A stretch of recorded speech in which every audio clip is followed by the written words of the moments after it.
You already know what you want. Some part of you knew within the first 30 seconds. But here you are, 45 minutes later, 17 browser tabs open, 3 different Reddit threads about the same question, a pros and cons list that somehow made everything worse. And you're further from a decision than when you started. And the worst part isn't the time you've lost, it's that you've been here before, hundreds of times, and you already know how this ends. Either you pick something almost at random just to make the paralysis stop, or you don't pick at all and let the deadline decide for you. And either way, the relief lasts about 4 minutes before the second guessing begins. This is not a productivity problem. It's not a focus problem. And it is definitely not a laziness problem. What's actually happening in the brain of someone who overthinks every decision is specific, documented, and a lot more understandable than the world gives it credit for. Let's start with what a decision actually costs someone who overthinks. For most people, choosing a restaurant for dinner is a 3-second process. Something sounds good, they say it, they move on. For an overthinker, that same decision opens a door into a room with no visible walls. What does everyone else want? What if someone doesn't like it? What if it's too expensive or too casual or too loud? What if I pick wrong and ruin the evening? The stakes expand instantly and automatically. Not because the overthinker is dramatic, but because their brain is running a threat detection process on every possible outcome simultaneously. Psychologists call this decision fatigue paired with anticipatory anxiety. The brain isn't just evaluating options, it's pre-living every possible version of what happens after the choice is made. Every branch, every consequence, every way something could go sideways. And it's doing this faster than conscious thought, which means by the time the overthinker is aware they're struggling, their nervous system has already been running the simulation for several minutes. There's also something researchers call need for cognitive closure, a term developed by psychologist Ari Kruglansky in the 1990s to describe how differently people tolerate ambiguity. People with a low need for closure can make a decision with incomplete information and feel fine about it. People with a high need for closure feel genuinely distressed when things are unresolved. They need to know. They need certainty. And when certainty isn't available, which it almost never is, they keep processing, hoping that enough thinking will eventually produce a feeling of safety that thinking was never actually capable of producing. That's the core trap. Overthinking feels like problem solving. It mimics the experience of being productive, of being responsible, of taking something seriously. But research published in the Journal of Experimental Psychology shows that excessive deliberation often leads to worse outcomes than faster, more intuitive choices, especially for complex decisions where the variables are too numerous to consciously weigh. The brain has better tools for complexity than the conscious mind does. And when you override those tools with endless analysis, you don't get more clarity, you get noise. But here's what nobody talks about when they talk about overthinking. For most people who do it chronically, the habit didn't come from nowhere. It came from somewhere very specific, an environment where getting things wrong had real consequences. Maybe mistakes in your house weren't met with patience or repair. Maybe you grew up around someone unpredictable, and learning to anticipate every possible outcome was how you stayed safe. Maybe you were held to a standard where errors weren't just corrected, but became evidence of something. Your intelligence, your worth, your place in the family. And your brain learned, early and efficiently, that thinking longer was protection.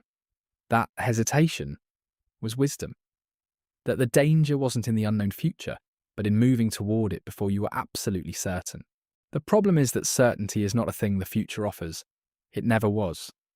But a brain conditioned to require it before acting will keep searching for it indefinitely, because stopping the search feels like exposing yourself to exactly the kind of consequences that searching was designed to prevent.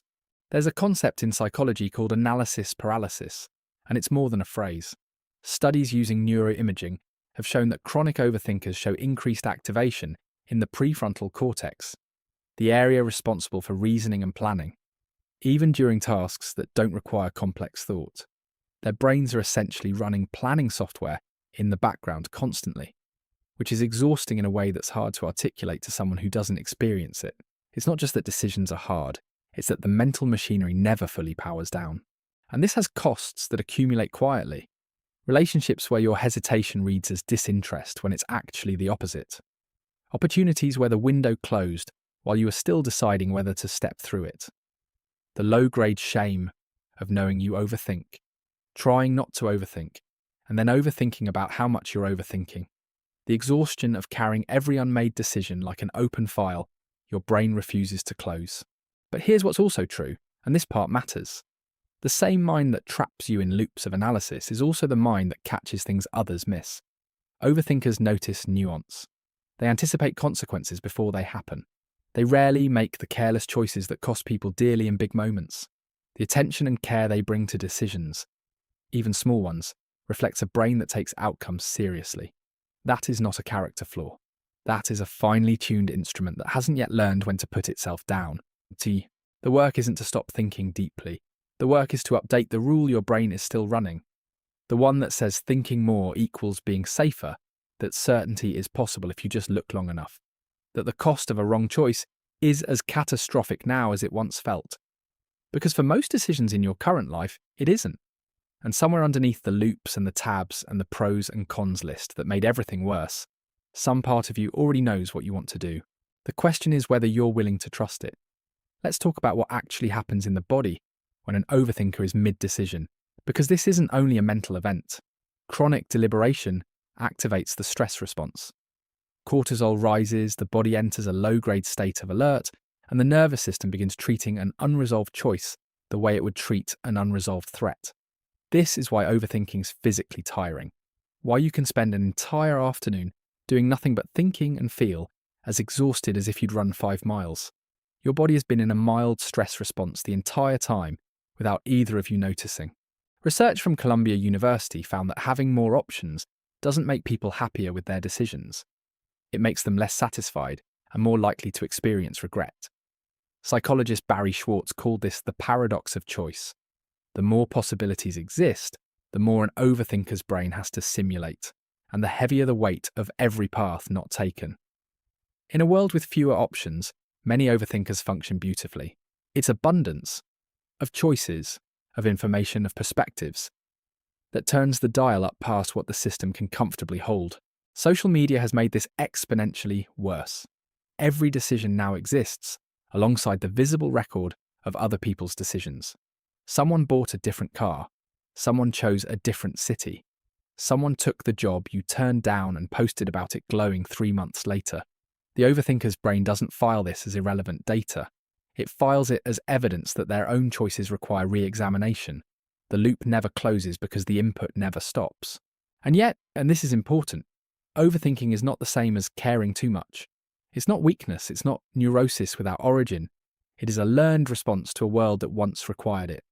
And understanding that is the first step towards something that isn't just tolerance of the pattern, but a genuine earned relationship with your own decision-making that doesn't require the loop to fully close before you're allowed to move. You don't need more information. You need to trust that you can handle what comes after the choice. That's the thing thinking was never going to give you. That capacity was always going to have to come from somewhere else. Some part of you already knows what you want to do. The question is whether you're willing to trust it.